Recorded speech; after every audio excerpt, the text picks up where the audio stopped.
அவர் sir சாருன்னு சொல்லும் போது யார் அந்த சார் நமக்கு ஞாபகத்துக்கு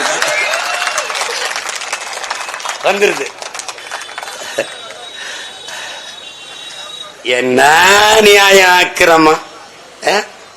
பெண்ணிய உரிமை, பெண்களுக்கான பாதுகாப்பை பத்தி வெக்கம் இல்லாம பேசுது இந்த நாடு. பெண்ணிய உரிமை பேசுது.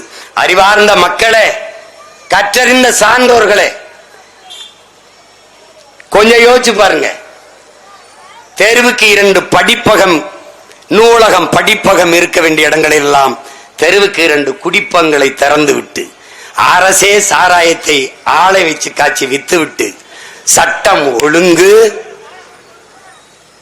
பாருங்க, பெண்களுக்கான பாதுகாப்பு, பெண்ணிய உரிமை, நல்லா கவனிச்சுக்கணும். ஒன்னொன்னு, மனித வள மேம்பாடு, இளைஞர் நலன், விளையாட்டுத்துறை, சுகாதாரத்துறை. கேவலம்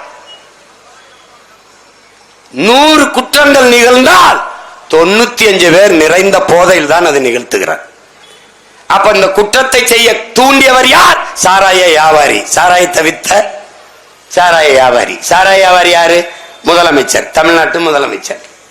இதை விட கொடுமை தொலைக்காட்சி திருப்பினா உங்களை கெஞ்சி கேட்டுக்கிறேன்,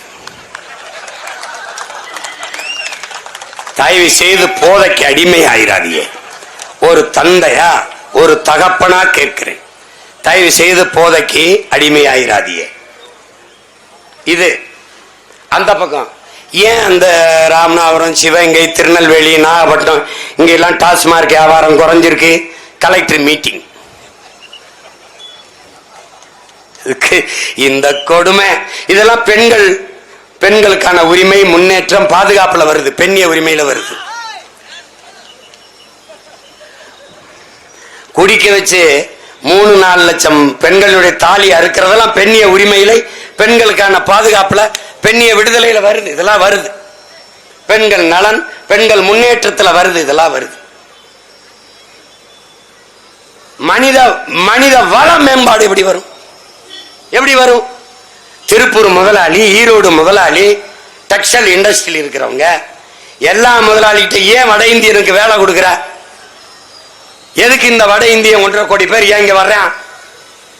அவங்க ஒரே வார்த்தை, உங்க ஆளு வேலைக்கு வர்றதில்லை. ஏன் வர்றதில்லை? தினக்கூலி ஒரு நாளைக்கு 500 கொடுத்துறோம். 3 நாள் வேலைக்கு வர்றான், 4 நாள் குடிச்சிட்டு படுத்துறான். இதுல இருக்க யதார்த்த குற்றச்சாட்டை நம்ம ஏற்கணும். அப்ப என்ன ஆகுது? வேலைக்கான தேவை அப்படி இருக்கு. இவன் வெளியேறான், அவன் வந்து நிறைச்சிடறான் அந்த கோடிட்ட இடத்தை, அந்த தேவையை வட இந்திய நிரப்பிடுறான். எப்படி இருக்கு இப்போ? அவன் தவிர்க்க முடியாத தேவையாயிடுறான். இன்னைக்கு கூலி, இன்னும் 5 ஆண்டுகளில் அவன் முதலாளி, நாம் இந்த நிலத்தில் கூலி. இப்படித்தான் கொஞ்சம் கொஞ்சமா இந்த நிலத்தை நாம் இழந்து கொண்டிருக்கிறோம். இதை கொஞ்சமாவது அறிவார்ந்த எனது சொந்தங்கள், இந்த மண்ணின் மக்கள், அறிவிற்சிறந்த எனது மக்கள் ஆழ்ந்து சிந்தித்து ஒரு முடிவெடுங்கள். ஈரோடு கிழக்கில் தமிழ்நாட்டிற்கான ஒரு விடியலை எழுதுங்கள், வரலாற்றை மாற்றி எழுதுங்கள். ஆளுகிற கட்சிதான், அதிகாரத்தில் இருக்கிற கட்சிதான் எப்போதும் இடைத்தேர்தல்களில் வெல்லும். அதை மாற்றி படைத்து ஈரோடு கிழக்கு சொல்லும். அதிகாரமற்ற எளிய பிள்ளைகளும் வெல்ல முடியும் என்பதை ஈரோடு கிழக்கு தேர்தல் வெற்றி சொல்லும்.